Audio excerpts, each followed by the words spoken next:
Hey guys, welcome back to Matthew Vinyl. In today's video, I'll be showing my recent charity shop finds. Now yesterday, I was at a few charity shops in my local town, and unfortunately I couldn't find anything until I got to the final shop. At first, again, I couldn't find a single thing until some man next to me moved this box, and there's a bunch of 45's, and I picked a bunch of stuff up. I did also get some 78's, as you can see here, but I'm not going to go through them. Most of this stuff is sort of classical stuff, but I just kind of buy them because I find them interesting in some way. But I will be showing all the 45's. Now, as you'll see from the title of this video, I did find two rare singles. Now, I am going to be showing every single 45 in this video, but I won't be going in detail until I find those two rare ones to show you. Now, I did find it in this single album folder, and it was pretty much a bunch of 50s and 60s pop and comedy stuff.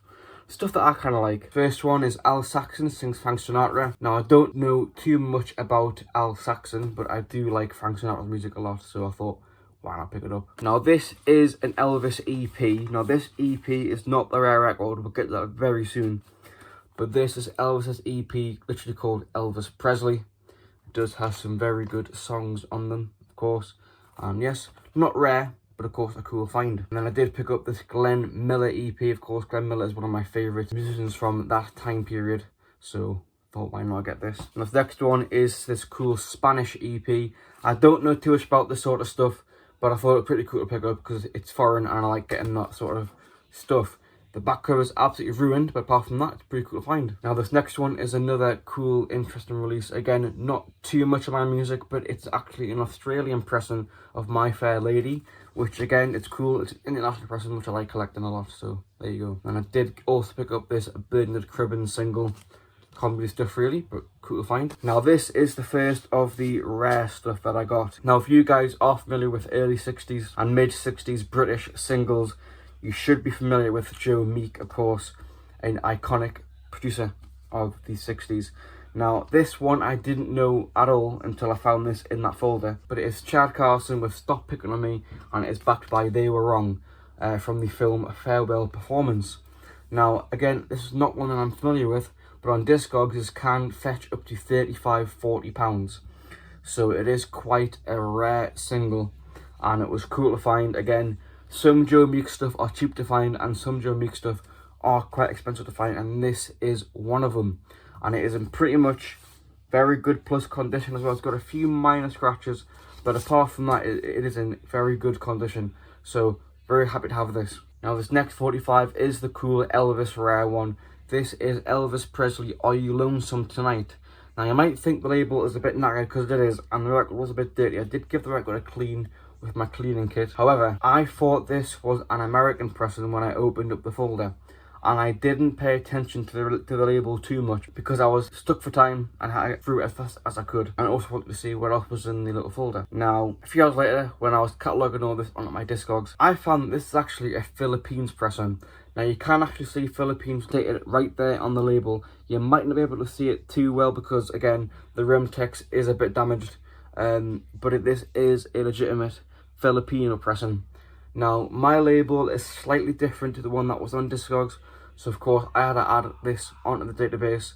Now, again, this is just very cool. I've been wanting to find Filipino records for ages and ages and ages, and I finally found one. But it's cool to see that I found this in a charity shop in the UK. Again, I do not know how this ended up in the album, considering that the other pressing was from Australia, and this next record is also international. Maybe that can explain mine. Maybe the original owner went around the world in the 60s. I have no idea. But it's still cool to have a nice Filipino record. Very uncommon. You don't really find many Philippine persons much unless you, of course, live in the Philippines. So, very cool to find. Now, these next singles, I'm going to get through them as quick as I can because there's not too much to talk about, but I'll show you guys anyways. Now, this first one is Shatem, of course, by Serge Gainsbourg and Jane Birkin. Now, this is a German pressing, which I thought was quite cool. I do already own this, of course, on a British one, but I picked up this cool German pressing. This next one is You're the Only Good Thing That Happened to Me by Jim Reeves. Also picked up I Won't Forget You by Jim Reeves. I then got You Need Hands by Max Bygraves. And I also got Just for Kicks by Mike San. And I got Code of Love by Mike San. I do own this already on an Indian copy. So if you guys are interested in my Indian collection. I'll make that video as soon as I can. Did get this Nino Tempo and April Stevens Tweedly D, and just have Whispering as well, as you can see there. And I also picked up It's Late by Ricky Nelson with Never Be Anybody Else But You. And then the final one I got was Size Saddle by Russ Conway. Now I did also pick up 3 singles that I do already own, but I was selling them on my Discogs page. They're not too hard to find, but I thought I'd just pick them up anyways. I did get Venus in Blue Jeans by Mark Winter and a Russ Conway single. Again, this one, I need to put it in a sleeve, but it's Time to Celebrate with Snow Coach. And the final one is Peter and Gordon, Nobody I Know, of course, the Lennon-McCartney song. These 3 will be on my Discogs page. If you're interested, I'll leave the link in the description below. But yeah, that was my cool charity shop finds. It was all worth it to get that Joe Meek single, and especially the Elvis Filipino single. So I hope you guys enjoyed this video. Please like, subscribe, and peace.